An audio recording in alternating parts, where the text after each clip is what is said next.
आपको वीज़ा नहीं देते थे, वो बोलते थे हमारा वीज़ा बैन लगा हुआ है।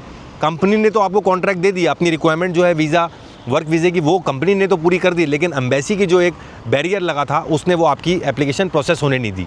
जी अस्सलाम वालेकुम मेरे दोस्तों, उम्मीद है आप सब लोग खैरियत से होंगे। वेलकम करता हूं आपको अपने आज के नए व्लॉग में। आज की वीडियो मेरी बहुत ज़्यादा इंपॉर्टेंट है क्योंकि मैं डिस्कस करूंगा कुवैत को। आपको पता है 19 साल बाद कुवैत ने पाकिस्तान में से ट्रैवल बैन हटा लिया है। ये ट्रैवल बैन लगाया क्यों गया था, अब हटा क्यों लिया, कौन लोग वीज़ा अप्लाई कर सकेंगे टूरिस्ट, क्या उनको मज़ीद मुश्किलें इसमें पेश आने वाली हैं, क्योंकि चारों तरफ आप मीडिया में यही सुन रहे होंगे, चाहे न्यूज़ चैनलों में यही आपको पता लग रहा होगा कि ट्रैवल बैन हटा लिया है। इसकी सच्चाई क्या है, हक़ाइक़ क्या है? क्योंकि मैं यूरोप में पुर्तगाल में रहता हूँ और पुर्तगाल आपको पता है एक शंजन का ऐसा पार्ट था जहाँ की इमिग्रेशन खुली थी। बहुत सारे लोग जो हैं मेरे सब्सक्राइबर मुझसे अभी भी राब्ते में हैं जो कि कुवैत में रहते हैं। तो ये एक आध दिन मैंने इसलिए वेट किया क्योंकि मैं उनसे बात कर रहा था, वो आगे वकील से कंसर्न कर रहे थे कि क्या वाकई ऐसा हो गया है कि ट्रैवल बैन हट गया है, अब कोई भी बंदा अप्लाई करेगा और आराम से सीधा कुवैत पहुंच जाएगा पासपोर्ट उठा के।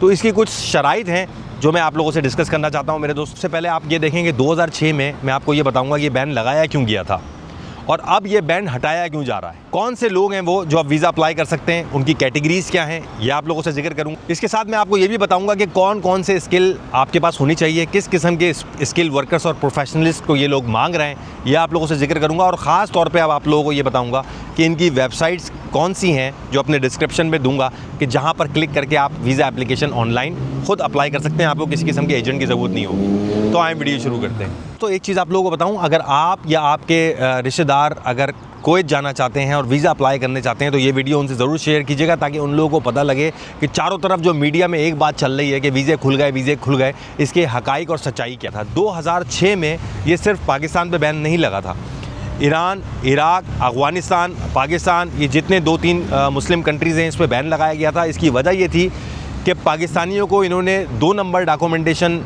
के चक्कर में बहुत ज़्यादा गिरफ़्तार किया था। मतलब 2 नंबर आईडीज़ बना रहे थे वहाँ पाकिस्तान, यानी कि जो उनकी दस्तावेज़ात हैं वो जाली बना के वहाँ पे हमारे लोगों ने काम शुरू कर दिए थे, जिसकी वजह से इस पर बैन लगाया। और जब उनको पकड़ते थे तो पता लगता था ये पाकिस्तानी है।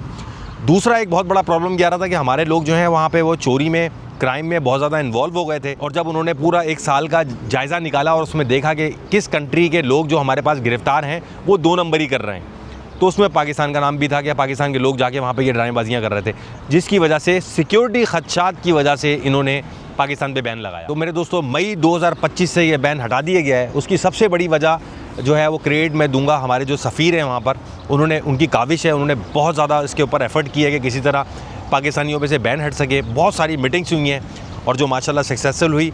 और इसकी एक वजह ये भी बताई जा रही है कि वहाँ की जो इकनॉमी है उसके अंदर बहुत बड़ी शॉर्टेज हो गई है स्किल वर्कर्स की, और वो ये चाहते हैं अब कि पाकिस्तान के जो स्किल वर्कर्स हैं वो कुवैत आएँ, वहाँ पे काम करें और वो अच्छा पैसा कमाएं। इनको इलेक्ट्रीशियन चाहिए, इनको प्लम्बर चाहिए, इनको ड्राइवर चाहिए, इनको वेल्डर्स चाहिए, इनको कारपेंटर्स चाहिए, इनको मैकेनिकल इंजीनियर चाहिए। अच्छा, कुछ मशीन्स ऐसी होती हैं जो सामान इधर से उठा के उधर पहुंचाने वाली जो उनका ऑपरेटर होता है, उसका नाम मेरे माइंड में नहीं आ रहा, उसकी अशद इन लोगों को ज़रूरत। अब बात करूंगा दूसरे नंबर पे प्रोफेशनलिस्ट की कि कौन कौन से ऐसे लोग हैं जो इनको अर्जेंटली रिक्वायर्ड हैं, जिसमें डॉक्टर्स हैं, इंजीनियर्स हैं, टीचर्स हैं, IT एक्सपर्ट्स हैं।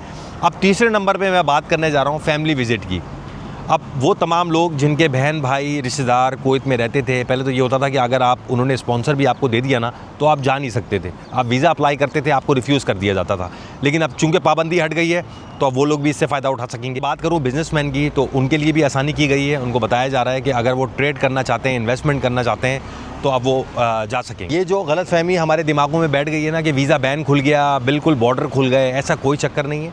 अब आपके पास स्पॉन्सर होगा, आपके पास कॉन्ट्रैक्ट होगा, जॉब कॉन्ट्रैक्ट होगा किसी भी कंपनी का, तब जाके आपको कंसिडर किया जाएगा। ऐसा हरगिज़ नहीं है। अब एक मिसाल मैं आपको और दूं, ऐसा हरगिज़ नहीं होगा कि अगर आपने वहाँ का टूरिस्ट वीज़ा अप्लाई किया है तो आप सिर्फ ऑनलाइन जाएंगे, टूरिस्ट वीज़ा पे आप फॉर्म अपना भरेंगे, पासपोर्ट जमा कराएंगे और वीज़ा लग के आ जाएगा।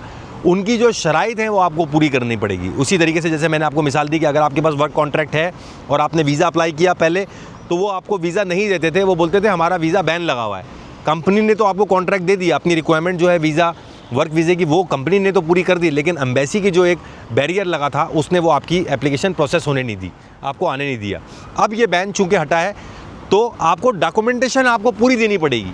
अब मैं आपको मिसाल दूँ ये टूरिस्ट वीज़े की, मिसाल के तौर पे अगर आप जाना चाहते हैं कुवैत और आपने जैसे अभी मैंने बताया कि आपने पासपोर्ट उठाया और वीज़ा अप्लाई कर दिया और आपके पास ना तो बैंक स्टेटमेंट अच्छी है, ना आपके पास कोई ट्रैवल हिस्ट्री अच्छी है और ना आपके पास इनफ आपके अकाउंट में पैसे हैं कि आप उसमें टिकट भी शो हो रहा हो, तो वो आपका वीज़ा 100% रिफ्यूज़ हो जाएगा।